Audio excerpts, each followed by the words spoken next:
All eyes were on the Alpha King, except the wolfless Omega who refused to impress him. "He's looking this way, Callista. Adjust your bodice." "Let him look, Norabel. The soup is cold, and that is a far more pressing tragedy than the direction of a monarch's gaze. Do you want to die a spinster in the servants' quarters? Lift your chin. Alistair Kingshold is deciding the fate of the pack tonight. If his decision relies on my chin, then the pack is doomed regardless."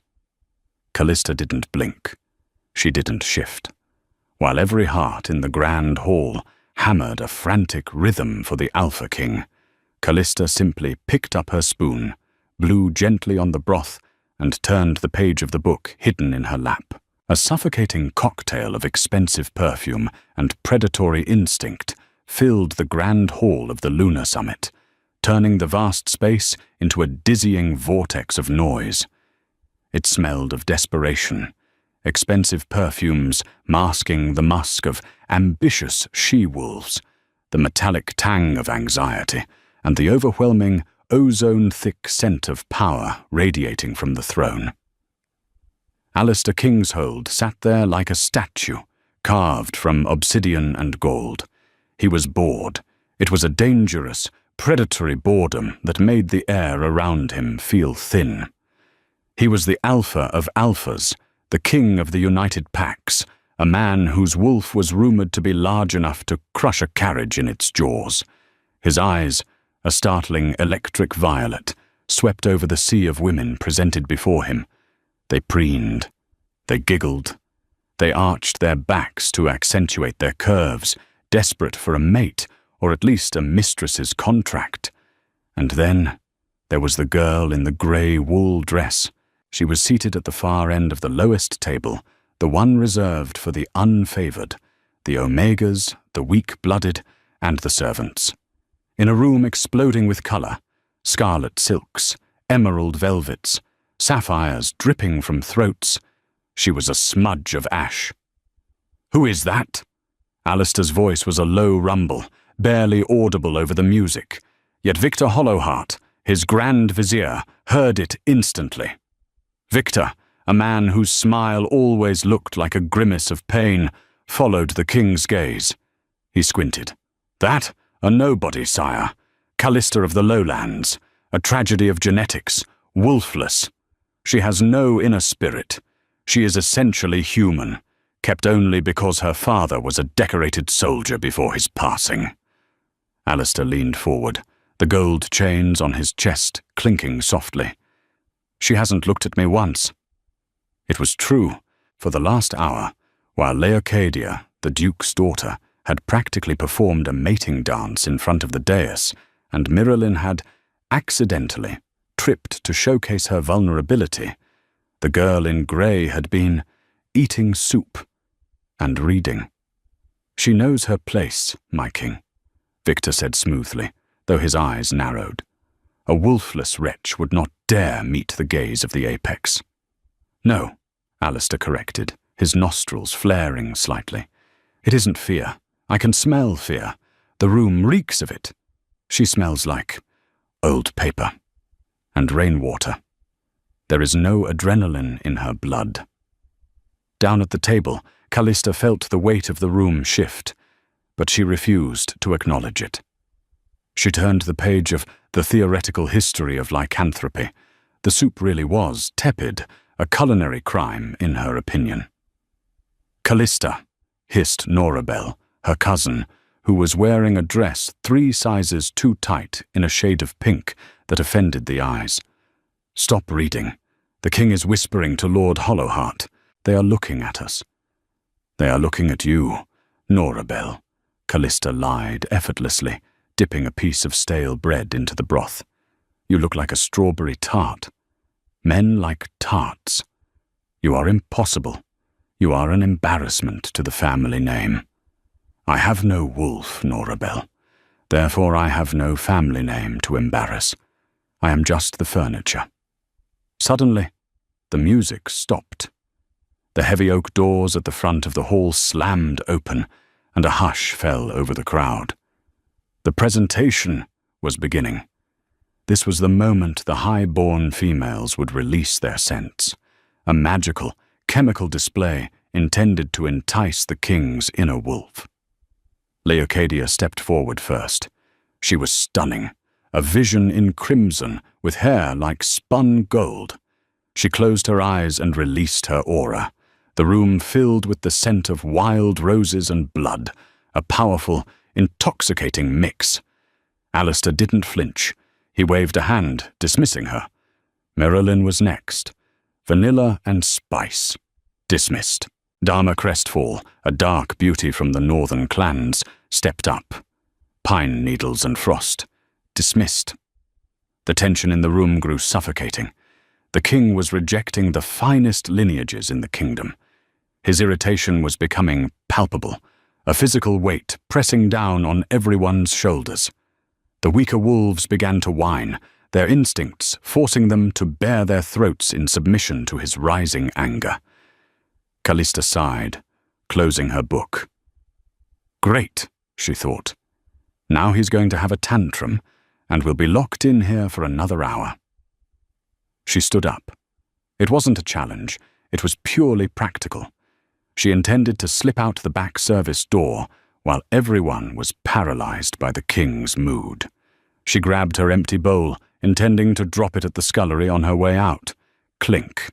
In the absolute silence of the rejected court, her spoon hitting the ceramic bowl sounded like a gunshot. Every head turned. 700 pairs of eyes. And one pair of violet ones. Alistair stood up. Callista froze. She wasn't afraid of him. A side effect of being wolfless was that she lacked the submissive instinct that crippled others in his presence. But she was annoyed. She had almost made it to the shadows. You, Alistair said. His voice wasn't a shout, but it carried to the rafters. The one leaving. Callista slowly turned. She didn't curtsy. She didn't lower her eyes. She just looked at him, clutching her book in one hand and her dirty soup bowl in the other. Me, Your Majesty, she asked, her tone polite but entirely devoid of awe. Where are you going? To the kitchen, sire. The soup was cold. I assumed the evening was over, given that you seem to hate flowers, vanilla, and pine. The collective gasp of the court sucked the air out of the room. Victor Hollowheart looked as if he might have a stroke. Leocadia's mouth hung open. Alistair stared at her. For a second, the violence in his eyes sharpened, and then, shockingly, the corner of his mouth twitched. Come here, he commanded. I have a bowl, sire. Bring the bowl.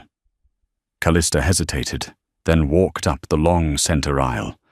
The high-born ladies parted like the Red Sea, sneering at her grey wool dress. She ascended the dais steps and stopped 3 feet from the most dangerous predator on the continent. Up close, he was terrifying. He was too big, too beautiful, and radiated a heat that made her skin prickle. But Callista was a scholar of history, and history taught that kings were just men who bled like anyone else. You are wolfless, Alistair said, sniffing the air near her. It's like staring into a void. I am told it is a defect, Callista replied calmly, like a table with a short leg.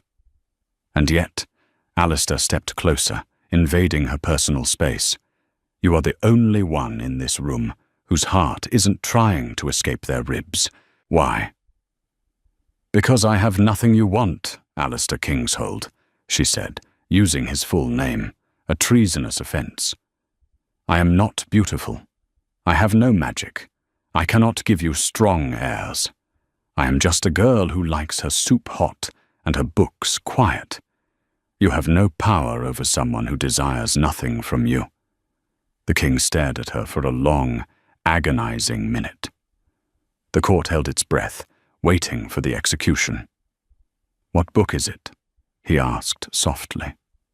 Callista blinked, surprised for the first time. Theory of Lycanthropy, Volume 4. The chapter on the lunar madness?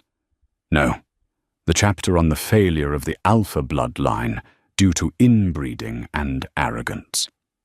Silence. Absolute, terrified silence. Alistair threw his head back and laughed.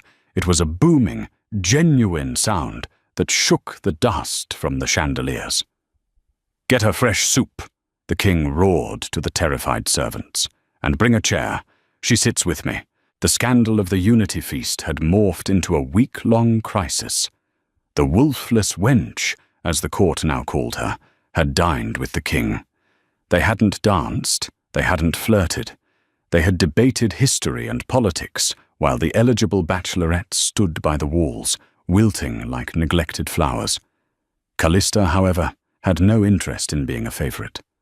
The moment the dinner had ended, she had vanished back into obscurity, refusing the silk dresses Victor Hollowheart had sent to her room.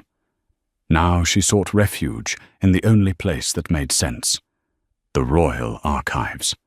It was a labyrinth of dust and leather, rising 3 stories high. Callista sat on a rolling ladder in the section regarding ancient treaties, enjoying the silence. The politics of the court were a headache.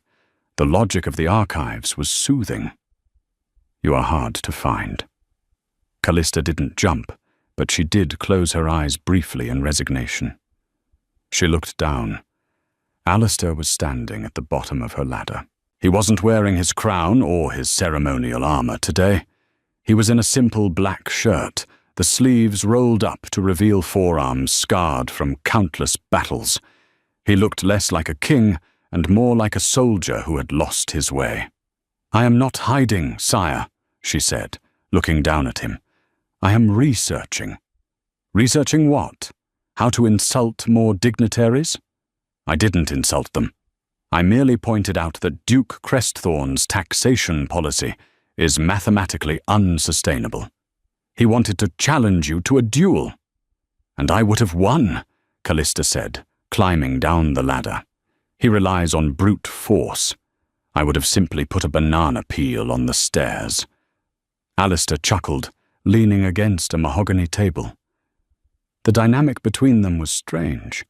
To him, she was a puzzle he couldn't solve.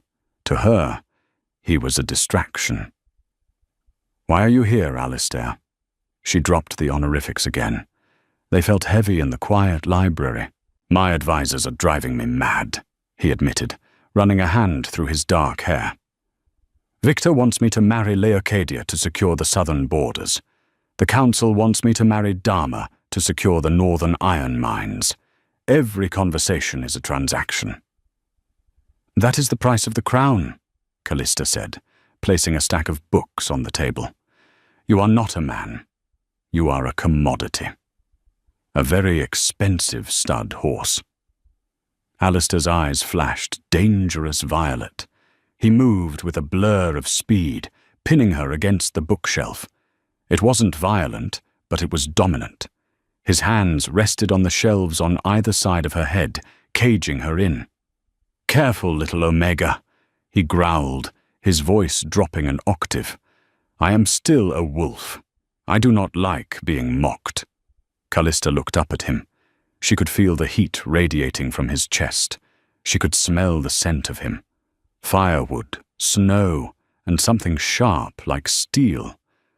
"I am not mocking you," she whispered, refusing to shrink away. "I am telling you the truth. Everyone else lies to you. They tell you you are a god. I am telling you that you are lonely."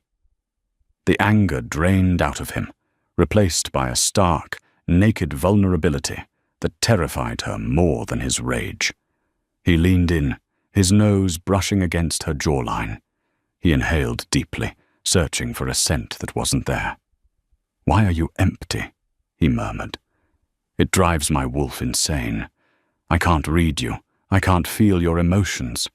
You are a ghost." "Maybe that makes me the safest person in your castle," she said. "I can't manipulate your instincts if I don't have any." He pulled back slightly, studying her face. "Victor thinks you are a spy. He thinks your wolflessness is a magical cloak. Victor sees daggers in soup spoons. He says you were seen speaking to the rogue factions in the market." Callista stiffened. It was a microscopic reaction, but Alistair caught it. His eyes narrowed. "I buy apples in the market," she said, her voice steady. "Callista." His tone was a warning. Before she could answer, the heavy oak doors of the library creaked open. Alistair immediately stepped back, the mask of the indifferent king slamming back into place.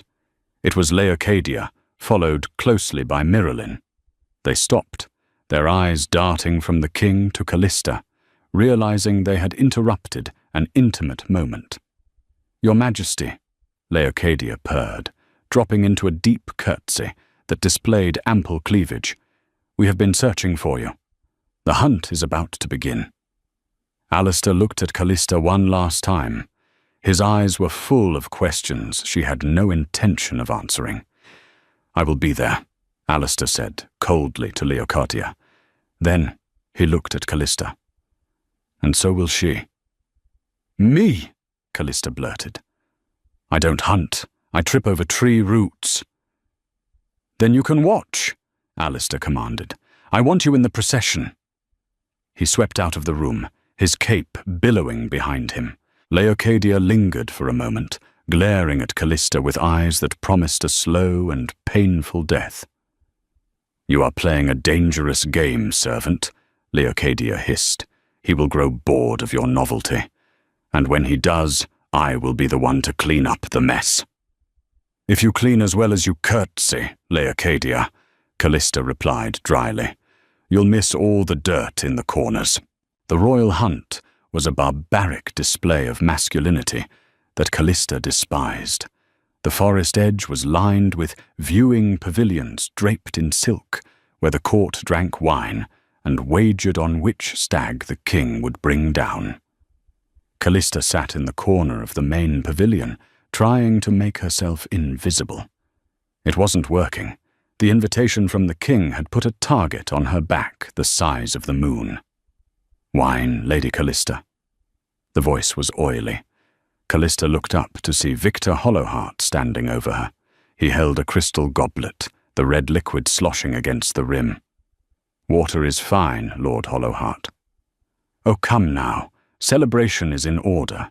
You have captivated the king, a remarkable feat for someone of your standing." He sat down, uninvited. "Tell me, child, what is it you want? Gold? A title? A release from service?" "I want to read my book," she said bluntly. Victor's smile didn't reach his eyes. "You are clever. Too clever. You know, there are rumors about your father, that he didn't die of natural causes, that he was involved in dark alchemy, trying to suppress the wolf gene." Callista's fingers tightened on the fabric of her dress. "My father was a soldier. He was a scientist, Callista. Is that why you have no wolf? Did he cut it out of you?" "Leave me alone," she said, standing up. She tried to move past him, but Miralyn and Norabel were suddenly there, blocking her path. They were giggling, feigning drunkenness, but their eyes were malicious. "Oh, look!" Miralyn shrieked. "The Wolfless Wonder is leaving." "Careful," Norabel sneered. "Don't touch her. Bad luck might be contagious." Miralyn stumbled forward, a glass of red wine in her hand. With practiced precision, she dashed the contents over Callista. The cold liquid soaked into the grey wool, staining it like a fresh wound. The pavilion went silent. The high-born ladies covered their mouths to hide their smirks. "Oh no," Miralyn cried, her voice thick with fake sympathy. "Look at you. You look like a slaughtered pig." Callista stood freezing, the wine dripping down her front. The humiliation burned hotter than fire. She looked around. No one moved to help. They were enjoying this. This was the pecking order reasserting itself. The Omega had risen too high. She needed to be kicked back down. Callista took a deep breath. She reached for a napkin to dab at the stain, but Miralyn slapped her hand away. "Don't touch the royal linen with those filthy hands." Something snapped in Callista. Not a wolfish instinct, something colder. Human rage. She looked at the glass in Miralyn's hand. You wasted a vintage Pinot Noir, Miralyn, which is fitting, since you lack taste. How dare you? And you! Callista turned to Norabel. You speak of bad luck, yet you are the one betting your dowry on a king who can't even remember your name. You little... Miralyn raised her hand to strike. Thwack! An arrow slammed into the wooden post of the pavilion, inches from Miralyn's nose. The fletching hummed with the force of the impact. Miralyn screamed and dropped her glass. Alistair rode out of the tree line on a massive black stallion. He held a great bow in his hand, another arrow already nocked. He wasn't looking at the stag. He was looking at the pavilion. He dismounted in one fluid motion and stormed up the steps. The crowd parted instantly, dropping to their knees. Alistair ignored them all. He walked straight to Callista. He looked at the wine soaking her dress. He looked at Miralyn, who was trembling so hard her jewelry rattled. "Who threw it?" Alistair asked. His voice was terrifyingly quiet. "It was an accident, sire," Miralyn sobbed. "I tripped." Alistair looked at the spilled wine on the floor. "You tripped upwards. The splatter pattern suggests an overhand throw." Callista looked at him, surprised. "You know ballistics?" "I know hunting," Alistair said. He took off his heavy fur cloak and draped it around Callista's shoulders. It engulfed her, heavy and warm, smelling overwhelmingly of him. It was a claim. A public, undeniable claim. "Miralyn," Alistair said, not looking away from Callista. "Leave. If I see you at court again before the winter solstice, I will have your father stripped of his rank." Miralyn fled, sobbing. Alistair looked down at Callista. "Are you hurt?" "Only my dignity," she muttered, pulling the cloak tighter. "You didn't have to shoot an arrow at her." "I missed on purpose," he shrugged. "I aim for the throat when I'm serious. You are a barbarian, and you are wet. Come, we are leaving. The hunt isn't over. It is now." As he escorted her toward the horses, creating a scandal that would be talked about for a century, Callista noticed something. Victor Hollowheart was watching them. He wasn't cowering like the others. He was tapping his fingers against his chin, his eyes fixated on Callista's back, and behind him, in the shadows of the tree line, a figure moved. A figure dressed in the tattered leathers of a rogue. Callista's heart hammered, not because the king's arm was around her, but because she recognized the rogue. It was the messenger she had met in the market, and he had just signaled that the trap was set. Callista looked up at Alistair, at his strong jaw and the arrogant tilt of his head. "You think you are the hunter," she thought, a wave of guilt crashing over her. "But you are the prey, and I am the bait." She wasn't just a wolfless scholar. She was the daughter of the man Alistair's father had executed for treason. And she hadn't come to the castle to read books. She had come to destroy the throne from the inside. But as Alistair lifted her onto his horse, his hand gentle on her waist, Callista realized with a jolt of terror that the one variable she hadn't accounted for was the one thing her father had warned her against. She was starting to like him. The royal study was less a room and more a fortress of solitude. Walls lined with ancient mahogany shelves groaned under the weight of centuries of pack law, while a massive fireplace roared, casting long, dancing shadows across the velvet rugs. It was here, in the belly of the beast, that Callista found herself every evening. Ostensibly, she was there to organize the king's correspondence, a task Victor Hollowheart had assigned her with a sneer, likely hoping the sheer volume of complaints about grain tithes would bore her to death. Instead, it gave her access to the patrol routes, access to the supply lines, access to the weak points in the Lunar Summit's armor. "Read that one aloud," Alistair said. He was pacing by the window, staring out at the snow-capped peaks of the borderlands. He wore a loose white shirt, unbuttoned at the collar, exposing the dark ink of a tattoo that curled around his clavicle, a protective rune for the Alpha. Callister adjusted her glasses, her heart hammering a traitorous rhythm against her ribs. She held a parchment that detailed the shift changes of the Southern Guard, information the rogue faction had been demanding for weeks. "It is a petition from the Weavers' Guild, sire," she lied smoothly, her voice steady, despite the adrenaline flooding her system. "They are requesting a reduction in the wool tax due to the early frost." Alistair stopped pacing. He turned, his violet eyes narrowing slightly. "The Weavers sent a petition last week. I already granted it." Callister didn't flinch. "This is a thank you note. A very long, detailed thank you note." Alistair walked toward her. The air in the room grew heavier, the scent of ozone and pine intensifying.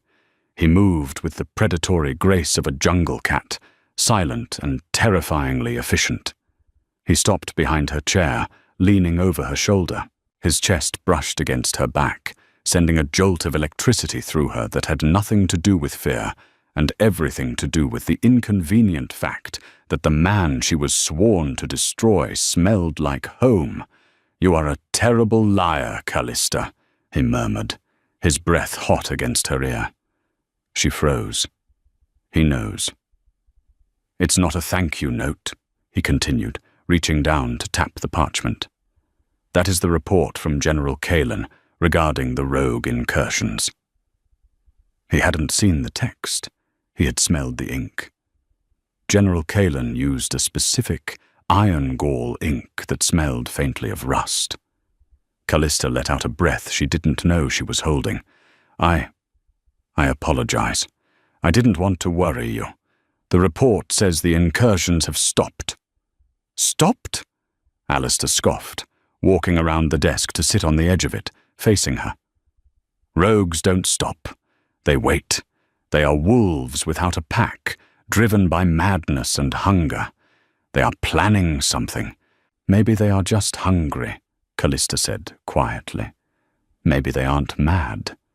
Maybe they are just tired of starving while the high packs feast on venison and wine." Alistair looked at her, really looked at her. "You sound like you sympathize with them." "I sympathize with anyone who has no place in this world," she replied, meeting his gaze. "I am wolfless, remember. If I hadn't been born in a servant's quarters, I would be out there with them, freezing." Alistair's expression softened. It was a look that twisted the knife in Callister's gut. He wasn't the tyrant her father had described. He was tired. He was burdened. "You are not like them," Alistair said softly. He reached out, his rough fingers brushing a stray lock of hair from her forehead. The touch was electric, intimate. "You have a mind that is sharper than any fang. That is why I keep you here. Not to sort papers, but because you are the only one who tells me the truth. Except now," she thought bitterly. "Now I am lying to you with every breath." "The Southern Guard," Alistair said suddenly, changing the subject.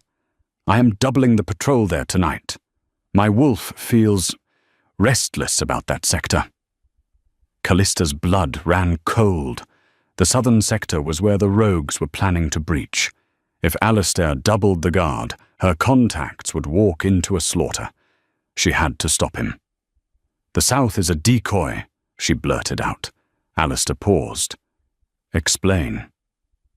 "Historically," she stammered, her mind racing to construct a plausible lie. "When insurgencies plan a breach, they target the resource-heavy north. The south is just cliffs and wind. Why attack there? They want the iron mines in the north. If you move the guards to the south, you leave the treasury exposed." It was a brilliant lie. It was logical. It played on his duty to protect the kingdom's wealth. Alistair studied her face. He was looking for the tell, the rapid heartbeat, the scent of deception. But Callister had no wolf to betray her. She was just a girl in a grey dress, looking at him with wide, honest eyes. "You think they are fainting?" he asked. "I think they are desperate for weapons, not scenery. I would reinforce the north."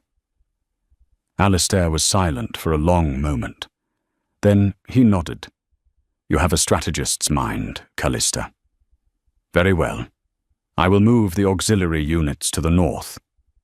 He turned to the map on the wall and moved the flagged pins. Callista watched him, nausea rising in her throat. She had just saved her rogue allies. She had just opened the back door to the castle. "Stay," Alistair said, not turning around. "Have dinner with me, just us." I can't," Callista whispered, standing up. "I have to. Prepare for the solstice ball. Norabel needs help lacing her corset. Callista!" He turned. The look in his eyes was devastating. It was hope. "Do not let them break you," he said fiercely. "You are worth 10 of Norabel." Callista fled the room. She ran until her lungs burned, collapsing into the alcove of a servant's stairwell. She pulled a small, crumpled piece of paper from her pocket, the patrol schedule she had memorized and copied. She should burn it. She should throw it in the fire and go back to him. But the image of her father's execution, the memory of his head on a spike at the castle gates, flashed before her eyes. Alistair's father had done that. The crown had done that. With trembling hands, she folded the paper and tucked it into the hollow heel of her shoe. The trap was set. The winter solstice ball was the apex of the social season, a night where the lunar summit transformed into a wonderland of ice and treachery. The great conservatory, a massive dome of glass filled with exotic night-blooming flowers, was filled with the glitter of diamonds and the murmur of gossip. Callista stood by a towering fern, wearing a dress she had sewn herself. It was midnight blue, simple but elegant, made from repurposed velvet curtains found in the attic. She looked like a shadow amidst the peacocks of the court. "Well, if it isn't the king's pet mouse," a voice drawled. Leocadia swept into view, wearing a gown of sheer silver that left nothing to the imagination. On her arm was Duke Crestthorne, a man who smelled of brandy and old blood. "Leocadia," Callista nodded politely. "Your dress is brave, given the draft in here." Leocadia's eyes narrowed. "Enjoy your night, Mouse.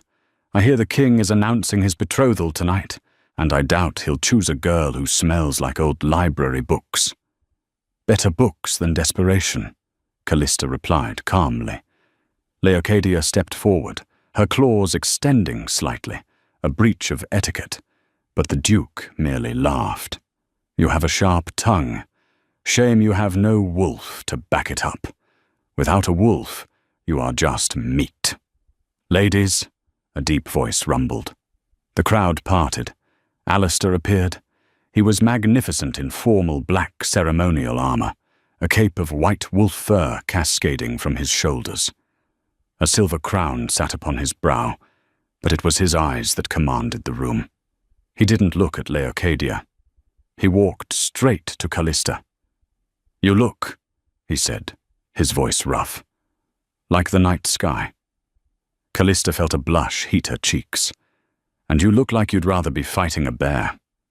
"I would," he admitted, offering her his arm. "Dance with me." "I don't know the steps, sire. I lead. You follow. It is the one time I am allowed to be in control without the council voting on it." He pulled her onto the floor. The orchestra swelled. Alistair moved with surprising grace for a man of his size. His hand was warm and firm on the small of her back, guiding her through the intricate waltz. For a moment, the world fell away. There was no rebellion, no dead father, no stolen maps in her shoe. There was just the heat of his hand, the scent of pine and snow, and the way he looked at her as if she were the only mystery he wanted to solve.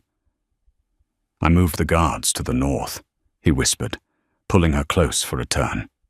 as you suggested. Callista stumbled. He caught her instantly. "Careful," he murmured. "Are you all right?" "Yes," she breathed, her heart shattering. "Just dizzy." "I trust you, Callista," he said, his voice intense. "More than Victor. More than the council. You are the only one who sees me." The guilt was a physical blow. She wanted to scream. She wanted to tell him everything.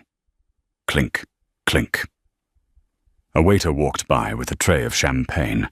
He was a nondescript man with a scar on his chin. He caught Callista's eye and tapped his finger against the side of the tray twice. The signal. "I need air," Callista said abruptly, pulling away from Alistair. "I will come with you." "No!" She said it too sharply. She softened her tone. "Please, the perfume in here is overwhelming. I need a moment alone. Girl troubles." Alistair hesitated, then nodded respectfully. "Do not go far. Victor is prowling."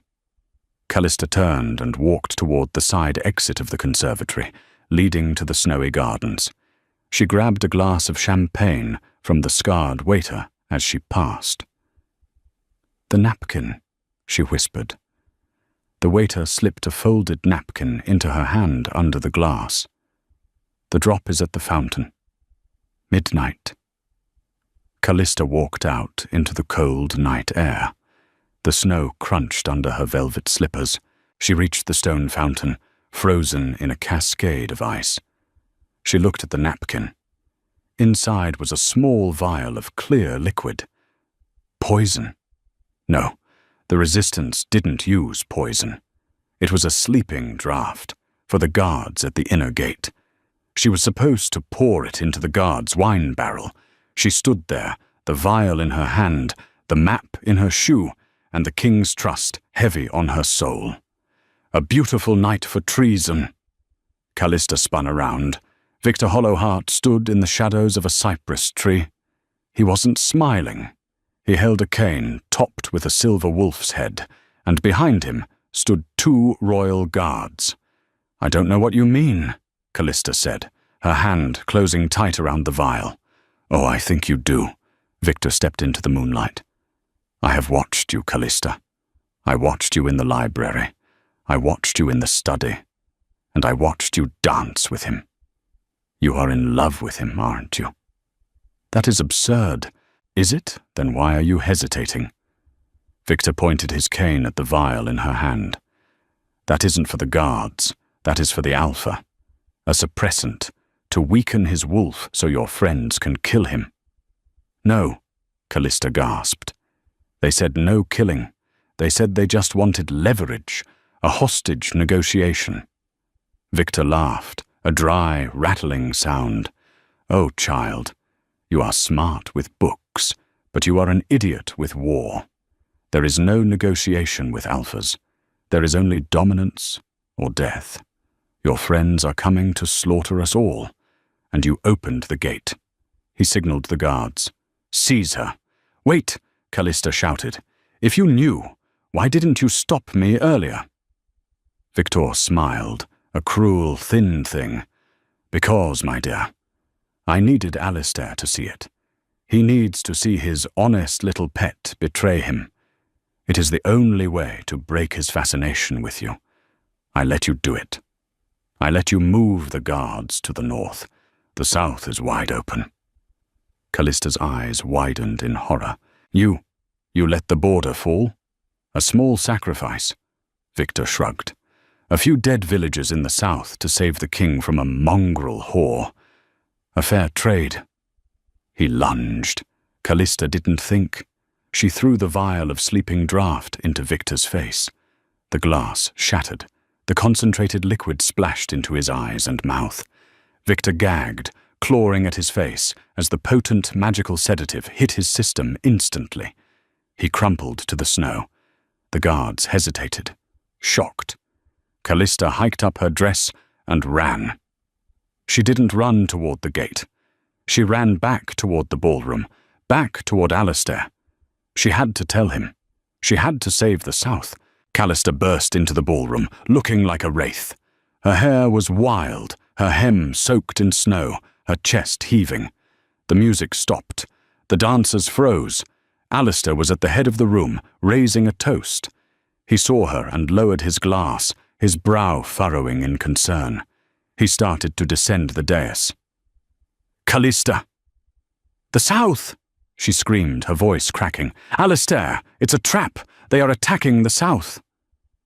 A murmur of confusion rippled through the crowd. "She's drunk!" Leocadia laughed nervously. "Get her out of here!" "I am not drunk!" Callista ran forward, dodging a guard who tried to grab her. She threw herself at the foot of the dais. "The north was a feint! I lied to you!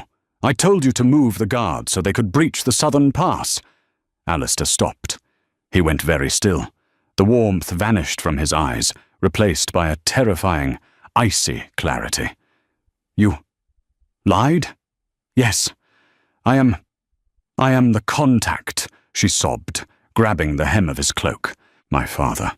The resistance. I did it. But I didn't know they would kill anyone. Victor let it happen. He knew." Before Alistair could respond, the massive double doors of the ballroom blew open. A soldier stumbled in, blood soaking his tabard. He fell to his knees, gasping. "Your Majesty," the soldier choked out. "The southern gate. It's gone. Rogues. Hundreds of them. They burned the village. They are marching on the capital." The room erupted into chaos. Screams, shattering glass. The smell of fear spiked so high it was choking. Alistair didn't look at the soldier. He looked down at Callista. The betrayal on his face was worse than rage. It was a breaking. The connection they had built, the fragile trust, shattered into dust. "You sent my army north," Alistair said, his voice devoid of all emotion. "You left my people defenseless." "I tried to fix it," Callista pleaded, tears streaming down her face. "Alistair, please, I am telling you now." "Too late," he whispered. Victor Hollowheart stumbled into the room, supported by 2 guards. His face was red and blistered from the potion, his eyes groggy, but triumphant. "She confesses," Victor croaked, pointing a shaking finger at her. "She attacked me. She is a spy for the rogue king. She tried to poison me to hide her treachery." Alistair looked from Victor to Callista. "Is this true?" Alistair asked. "Are you with them?" Callista looked into his violet eyes. She couldn't lie. "Not anymore." "Yes," she whispered. The roar that ripped from Alistair's throat was not human. It was pure, primal wolf. He shifted, his bones cracking, his form expanding. In seconds, a massive black wolf stood where the king had been, a beast of nightmare and shadow, with eyes of burning violet. The wolf snarled at her, jaws snapping inches from her face. Callista flinched, expecting death. But the wolf didn't bite. It looked at her with a profound, intelligent sadness. Then, Alistair, the wolf, turned and charged out of the broken doors, into the night, toward the burning south, followed by his warriors. Callista was left kneeling on the floor. "Arrest her!" Victor commanded, wiping slime from his face. Rough hands grabbed Callista's arms. They dragged her backward. "Wait!" she screamed, struggling. "I can help. I know their plans." "You have done enough helping," Victor hissed, leaning close to her face. "The king will die tonight in the south. The rogues have a weapon designed specifically for him. And when he falls, I will rule as steward. And you, my dear, you will be the public sacrifice." He signaled the guards. "Take her to the Iron Tower, the deepest cell." As they dragged her away, Callista saw the map of the kingdom on the wall. The southern border was burning. She hadn't just broken the king's heart. She had signed his death warrant. And as the darkness of the dungeon swallowed her, Callista realized something terrifying. Her wolflessness wasn't a defect. It was the only thing that could save him. The rogues were tracking the alpha signatures. They were hunting wolves. They wouldn't see her coming. If she could just escape. The iron tower did not smell of power. It smelled of wet stone, rat droppings, and the slow, oxidizing scent of despair. Callista sat in the center of the cell, her knees pulled to her chest. The temperature was freezing, a deliberate design to weaken the wolf spirit of any prisoner. But Callista had no wolf to weaken. She only had her human fragility, which, ironically, made her more resilient to the magical suppression runes etched into the bars. They hummed with a low, headache-inducing frequency. To a shifter it would feel like a migraine splitting their skull. To Callista, it was just an annoying buzzing sound, like a trapped fly. "Comfortable, my dear?" Victor Hollowheart stood on the other side of the bars. He looked immaculate, though a bandage covered the side of his face, where her potion had burned him. He held a lantern, the light casting skeletal shadows against the curved walls. "I've had better accommodations," Callista said, her voice hoarse but steady. "The service here is terrible." Victor chuckled darkly. "You still have your wit. A pity. It will be the first thing to go when the executioner takes your tongue." "Why, Victor?" she asked, standing up and walking to the bars. "You are the Grand Vizier. You have everything." "I have influence," he corrected, his face twisting. "I do not have control. Alistair is volatile. He thinks with his claws. He refuses to marry for politics. He refuses to tax the poor. He is weak. He is strong because he cares," Callista countered. "He is a dog," Victor spat, "a glorified beast. And tonight he dies like one. The rogues have the sonic emitters. Do you know what those do to an alpha's hearing? It turns their own heightened senses against them. He will go mad on the battlefield. He will tear his own throat out to stop the noise." Callista's blood ran cold. Sonic emitters. That was the weapon. A frequency weapon. "And you," Victor smiled, unlocking the cell door with a heavy iron key, "are coming with me. We need a witness to the king's tragic fall, and who better than the traitor who sent him to his death?" He stepped inside, flanked by 2 guards. Callista looked at the open door. She looked at Victor's smug face. And she remembered a passage from The Physics of Sound, Volume 3, which she had read during a boring banquet last month. High-frequency resonance can be disrupted by a sudden, percussive discord. "You are right, Victor," Callista said softly, bowing her head in mock defeat. "I am just a wolfless girl. I am nothing.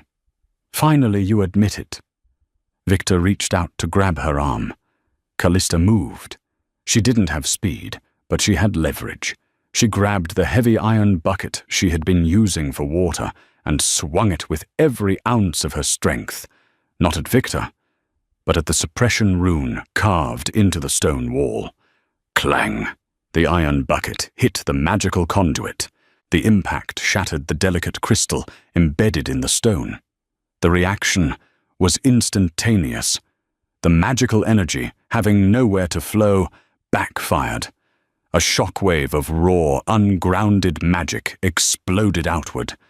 Victor and the guards, all wolves, screamed and dropped to their knees, clutching their heads as the magical feedback overloaded their sensitive nerves. Callista, completely immune to the magical frequency, stood unharmed in the center of the blast. She didn't hesitate. She stepped over Victor's writhing body, snatched the key ring from his belt, and ran. She bolted up the spiral stairs, her lungs burning. She burst into the courtyard. The castle was in chaos, servants running, guards shouting about the battle in the south. She needed a horse. She found Alistair's secondary mount, a white mare named Ghost, tethered near the smithy. She scrambled onto the saddle, hiking up her torn dress. She had never ridden at a gallop before. She barely knew how to hold the reins. "Run!" she whispered to the horse, gripping the mane with white-knuckled desperation. "Run, or we all die!" The horse, sensing the urgency, or perhaps just terrified of the smoke rising in the distance, bolted. They thundered out of the castle gates, straight into the dark, frozen maw of the night, toward the fire on the horizon. The southern pass was a slaughterhouse. The snow, usually a pristine white blanket, was churned into a slush of mud and crimson. The air was thick with the sounds of snarling, the clash of steel, and a high-pitched drilling screech that made Callista's teeth ache even from a mile away. The sonic emitters. Callista rode Ghost onto the ridge overlooking the valley. Below, the battle was raging. The royal guard was being decimated. They were shifting uncontrollably, their forms flickering between man and wolf, disoriented by the sound weapon. And in the center of the fray was a massive black wolf, Alistair. He was fighting like a demon, tearing through the rogue lines. But he was stumbling. He was shaking his head violently, pawing at his ears. The rogues, wearing heavy lead-lined ear coverings, were closing in with spears. They were circling him, baiting him. No, Callista gasped. She saw the source of the sound. 3 large brass machines mounted on wagons behind the rogue lines. They were pulsing with green light, emitting the frequency that was crippling the king. Callista didn't have a sword. She didn't have magic. She had a bag of black powder she had swiped from the castle armory on her way out, and a flint box. "Come on, Ghost," she sobbed, kicking the horse's flanks. "One more time." She didn't ride toward Alistair. She rode toward the machines. The rogues didn't see her at first. They were focused on the Alpha. Who would worry about a single girl on a white horse? She galloped through the flank, dodging arrows that whizzed past her ears. A rogue lunged at her, his claws raking the horse's flank. Ghost screamed but kept running. Callista reached the first wagon. The sound here was deafening, physical. It vibrated in her chest. She lit the fuse on the first sack of powder and threw it into the brass horn of the machine. "Eat this!" she screamed. Boom! The machine exploded in a shower of gears and brass shrapnel. The sound cut out instantly on that side of the valley. The relief was palpable. The royal guards on the left flank suddenly stopped shaking and roared, counterattacking with renewed fury. But there were still 2 machines. Callista wheeled her horse around. The rogues had spotted her now. "Stop her!" a commander shouted. "It's the girl!" 3 rogues shifted into wolves and charged her. Callista pulled the second sack of powder. She tried to light the flint, but her hands were shaking too badly. The wolves were closing in. 10 feet. 5 feet. A black blur slammed into them. Alistair! He had broken free from the circle. He was a whirlwind of fur and fury, tearing the rogue wolves apart before they could touch Ghost. He looked up at her, his muzzle stained with blood, his violet eyes wild and unseeing. The madness was still on him. He growled at her, not recognizing her. "Alistair," she shouted over the noise of the remaining machines. "It's me. It's the soup girl." He paused, his ears twitching. The scent of paper and rain cut through the blood. He didn't attack. He turned his back to her, shielding her and the horse from the oncoming wave of rogues. He was acting as her wall. "Go!" his wolf mind seemed to project. Callista lit the second fuse. She threw it. Boom! The second machine shattered. Only one left. The largest one. The one aimed directly at Alistair. Callista reached for her last sack of powder. It was gone. She had dropped it during the charge. She stared at the machine in horror. The operator, a massive rogue with a scarred eye, saw she was empty-handed. He grinned and aimed the sonic cannon directly at Ghost. Callista did the only thing she could think of. She didn't have gunpowder. She had momentum. She steered Ghost directly at the wagon. "Jump!" she screamed to the horse. She kicked her feet free of the stirrups and threw herself off the saddle seconds before impact. The horse collided with the wagon at full gallop. The impact was catastrophic. Wood splintered, brass crumpled, and the fuel tank of the machine ruptured. Callista hit the frozen ground hard. The world went black for a second. When she opened her eyes, the machine was burning. The sound was gone. Silence, blessed, ringing silence, fell over the battlefield. Then a howl rose up, a howl of pure, unadulterated triumph. The royal guard, freed from the torture, surged forward. Without their weapon, the rogues broke. They turned and fled into the mountains. Callista tried to stand, but her leg screamed in agony. Broken, she lay back in the snow, watching the smoke drift across the stars. A shadow fell over her. The massive black wolf stood there. He was panting, bleeding from a dozen wounds. He lowered his massive head, sniffing her face. He whined, a sound so tender it broke her heart. Then, slowly, agonizingly, the bones shifted. The fur receded. Alistair, naked and covered in gore, collapsed onto his knees beside her. He didn't care about the army watching. He didn't care about the cold. He scooped her up into his arms, burying his face in her neck. "You came back," he rasped, his voice broken. "Why?" Callista reached up, touching his face with a trembling hand. "Because the soup at the rogue camp is terrible." Alistair laughed. It was a wet, choked sound. He kissed her forehead, then her cheek, then her mouth, a desperate, searing kiss that tasted of iron and life. "I am going to marry you," he whispered against her lips. "And if anyone objects, I will eat them." The return to the capital was not a march. It was a procession of miracles. The king rode at the front, but he did not ride alone. He held Callista in front of him on his stallion, her broken leg splintered with royal velvet, his cloak wrapped around her like a shield. They entered the throne room, where the remaining nobles were cowering. Victor Hollowheart, bound in chains, knelt before the dais. His coup had failed the moment the sonic weapon was destroyed. Alistair carried Callista to the throne. He didn't sit on it. He sat her on it. A gasp went through the court. An Omega, a wolfless human, sitting on the wolf throne? It was sacrilege. Alistair turned to face them. He looked terrifying. His wounds were bandaged, but the rage still simmered under his skin.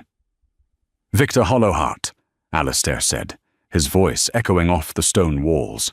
"You are charged with high treason. You conspired with rogues.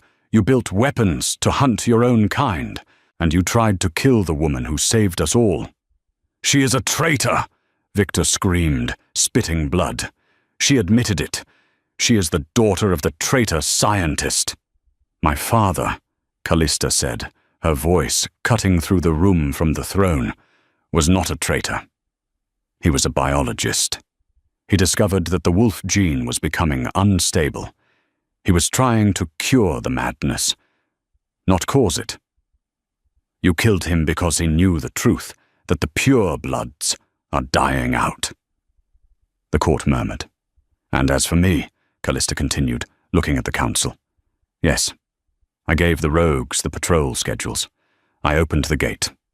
I did it because I thought I was saving my father's memory. I was wrong. I was manipulated." She looked at Alistair. "I am guilty of treason, sire. The law is clear. The penalty is death." Alistair walked up the steps of the dais. He stood before her, blocking her from the view of the court. "The law," Alistair said quietly, "was written by men who were afraid of losing power."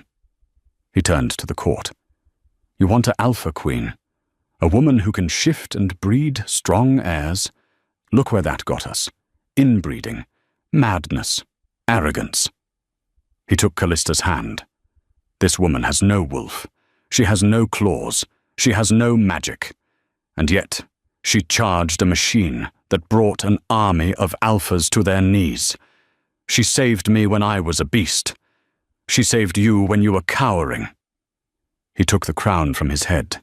It was heavy, gold, and ancient. "There is no wolf in her," Alistair declared.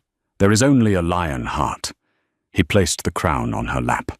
I, Alistair Kingshold, Alpha of the United Packs, do hereby rewrite the law of succession. Strength shall no longer be measured by the beast within, but by the spirit that commands it. He knelt. The King of the Wolves knelt before the girl in the grey dress. "Will you have me, Callista? Flaws and all?" Callista looked at the man who had been her enemy, her target, and now her savior. She touched the crown in her lap, then looked into his violet eyes. "Only if I can reorganize the library," she said, with a tearful smile. "You can burn the library for all I care," he grinned. He kissed her, and this time the court didn't gasp. They bowed, not out of fear, but out of awe. Victor was dragged away to the dungeons. The winter snow began to melt outside, revealing the first green shoots of spring. They say love is blind, but in the kingdom of Lunar Summit, love was the only thing that could see. Callista and Alistair ruled for 60 years.